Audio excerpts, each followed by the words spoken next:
नमस्ते। आप सभी को बुद्ध पूर्णिमा की बहुत बहुत शुभकामनाएं।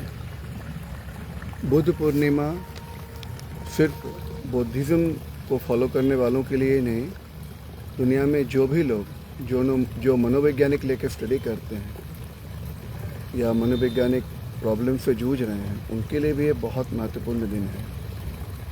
आज ही का दिन है जबकि दुनिया का सबसे पहला साइकोलॉजिस्ट गौतम बुद्धा, जो कि बाद में गौतम सिद्धार्था, जो कि राजपुत्र थे, जो कि बाद में एनलाइटमेंट प्राप्त किए और बुद्ध कहलाए, उन्होंने अवचेतन मन के बारे में बताया और अवचेतन मन कैसे हमारे चेतना को प्रभावित करती है और जिसके कारण हम बीमार हो जाते हैं, अनेक तरीके के मानसिक बीमारियों से ग्रसित हो जाते हैं, उसके बारे में बताया।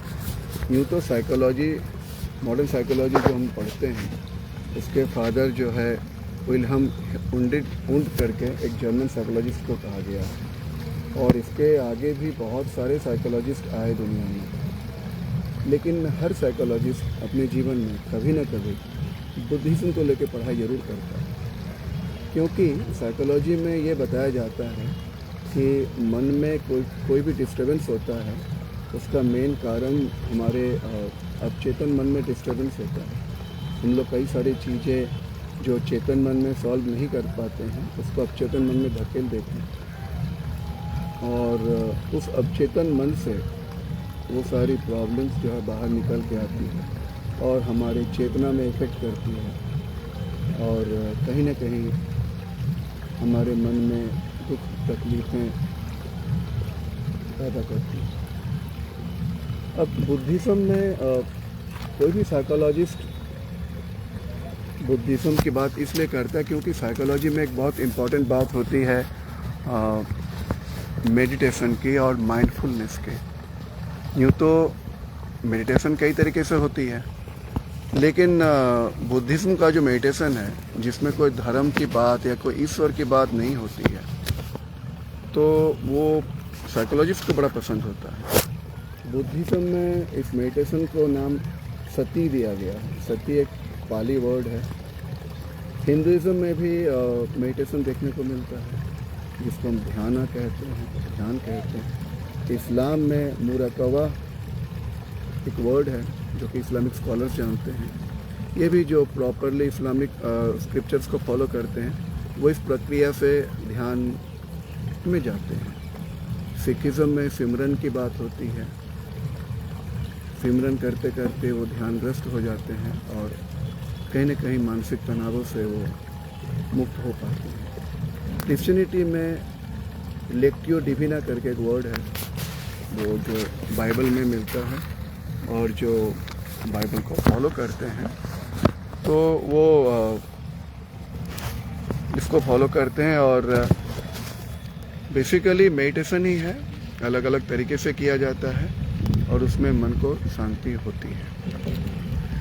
अब बुद्धिज़्म में बेसिकली ऐसा क्या चीज़ है जो कि साइकोलॉजिस्ट को पसंद है, क्योंकि बुद्धिज़्म 4 ट्रूथ की बात करता है कि दुनिया में दुख है और दुख का कारण है और उसका कारण का निवारण संभव है और निवारण के लिए कुछ स्टेप्स लेने हैं।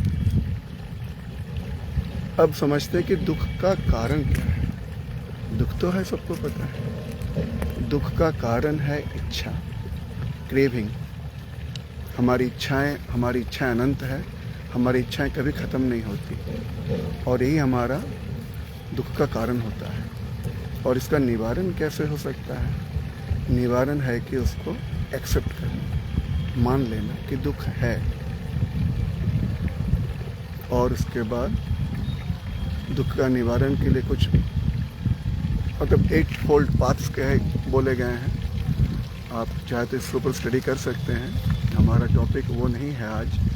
लेकिन 8 फोल्ड पाथ में कहीं ना कहीं सम्यक ध्यान, सम्यक वाणी, सम्यक आचरण की बात होती है। तो सम्यक ध्यान में माइंडफुलनेस आता है। तो माइंडफुलनेस एज ए कंसेप्ट क्या है? माइंडफुलनेस एज ए कंसेप्ट है कि present moment awareness, that is हम अपने जीवन में जो भी काम कर रहे हों, पूरा पूरा माइंडफुल होके करें। दैट इज़ हम अपने प्रेजेंट मोमेंट में जिए। अगर हम खाना खा रहे हैं तो हमारा पूरा ध्यान खाने में हो। अगर हम कुछ काम कर रहे हैं तो हमारा पूरा ध्यान उस काम के प्रति हो। अगर हम पढ़ाई कर रहे हैं तो पूरा ध्यान हमारा पढ़ाई के प्रति हो। कोई भी, अगर वॉकिंग कर रहे हैं, ड्राइविंग कर रहे हैं, ऑफिस में कार्य कर रहे हैं, तो हमारा पूरा ध्यान उस पर हो। और वो जो ध्यान है, दैट इज़ ओनली माइंडफुलनेस। इसी को प्रेजेंट मोमेंट अवेयरनेस कहा जाता है। और साइकोलॉजी में एक रिसेंट साइकोलॉजिस्ट हुए जिनका नाम मिहाइली सिक्सजेंटी हुए। तो उन्होंने एक फ्लो एक्सपीरियंस की बात करी साइकोलॉजी में। बड़ा फेमस फार्मूला है। ये फार्मूला भी वही है कि experience flow while you are working.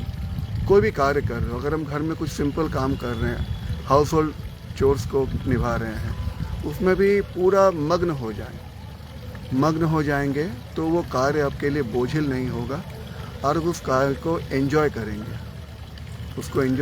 Definitely कहीं ना कहीं उससे ही आपको ईश्वर की प्राप्ति या मानसिक शांति की प्राप्ति हो सकती है।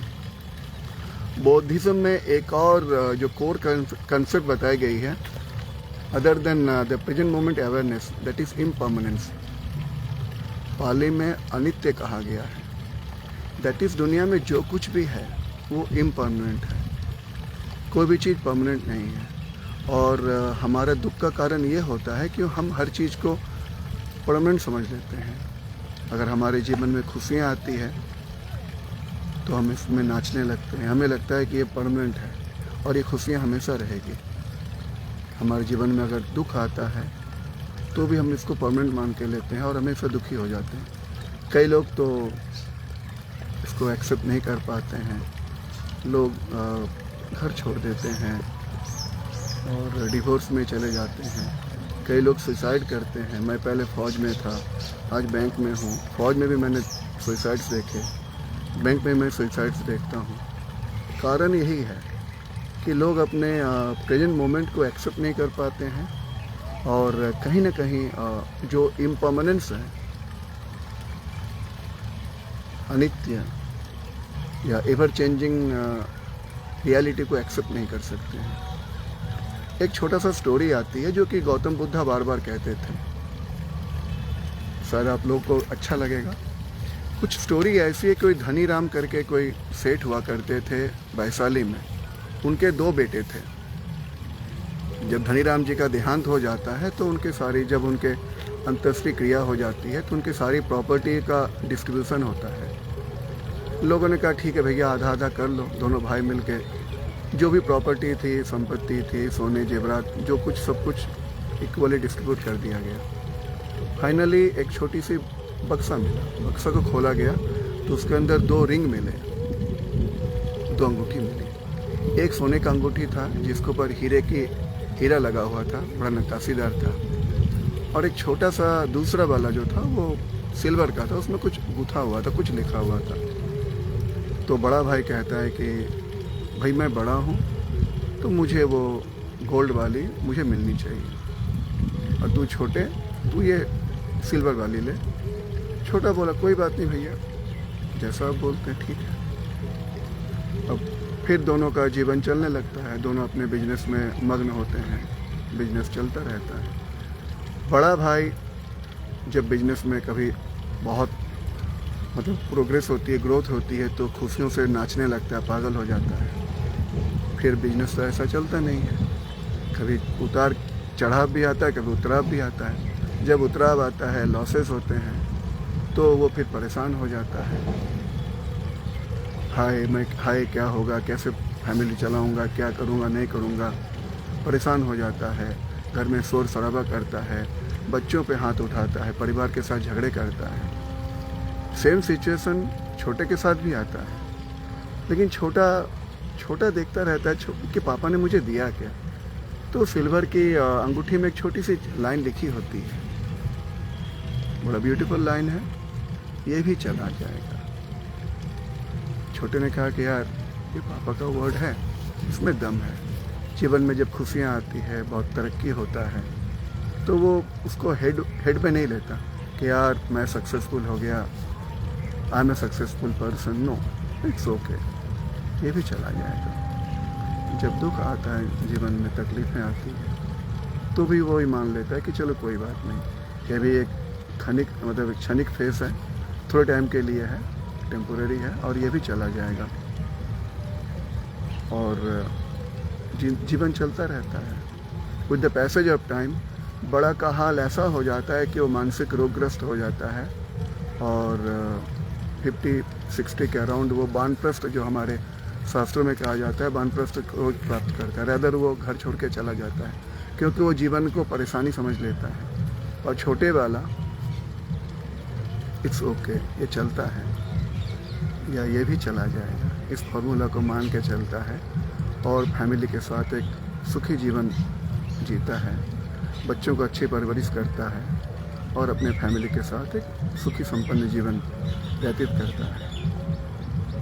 तो स्टोरी का सार यही है कि अगर हमें जीवन में खुश रहना है, तो हमारे पास जो भी रिसोर्सेस हैं, थोड़ा या ज़्यादा, बड़ी गाड़ी नहीं हो, छोटी गाड़ी नहीं भी हो, बड़े बंगले नहीं भी हो, मिट्टी का मकान क्यों ना हो, लेकिन हमको कहीं ना कहीं उसको एक्सेप्ट करके आगे बढ़ने की ज़रूरत है।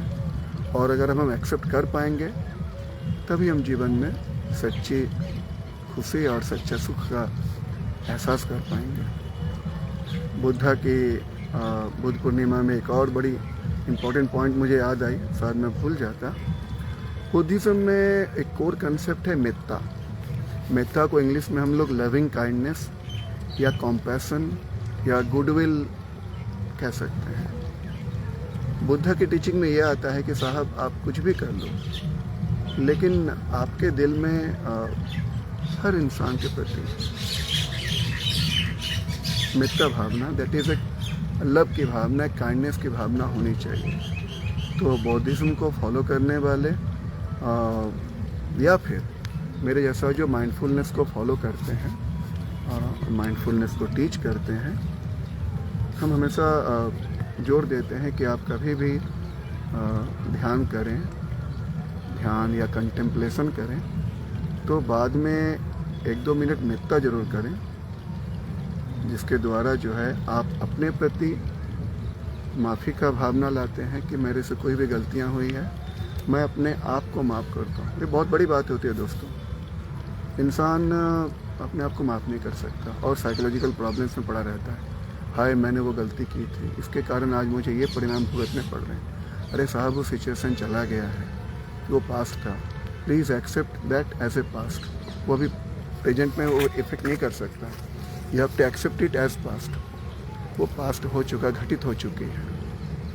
अब आप प्रेजेंट मोमेंट में आइए, पहले अपने आप को माफ़ करिए कि भाई मैं अपने आप को माफ़ करता हूँ। दूसरी बात है, एक बहुत इंपॉर्टेंट चीज़ है, हमें बचपन से बताया जाता है कि माफ़ कर दो, माफ़ कर दो। कोई तुमको बड़ा मतलब कोई तुम्हारे साथ कोई खराब व्यवहार कर रहा हो तो उसको माफ़ कर दो। कई लोग इसको कहते हैं कि भाई हम कैसे माफ़ कर दें, हम तो बदला लेंगे। बदला लेने के लिए हमेशा हाइपर होने की ज़रूरत नहीं है। तो मित्रता में जो हमें तकलीफ़ देते हैं, उसको भी कहीं ना कहीं माफ़ करने की बात आती है कि उसको माफ़ करें। इसके ऊपर स्पेशली मित्रता ध्यान भी होता है। अगर आप में से कोई इंटरेस्टेड हैं तो गूगल में भी अवेलेबल है, और चूँकि मैं माइंडफुलनेस प्रैक्टिस करता हूँ, मेरे से भी आप कांटेक्ट कर सकते हैं। और इसी के साथ मैं सेशन को अंत करना चाहता हूँ। और अगर आप में से कई लोग लाइव हैं, अगर कुछ पूछना चाहें तो आप पूछ सकते हैं। Thank you.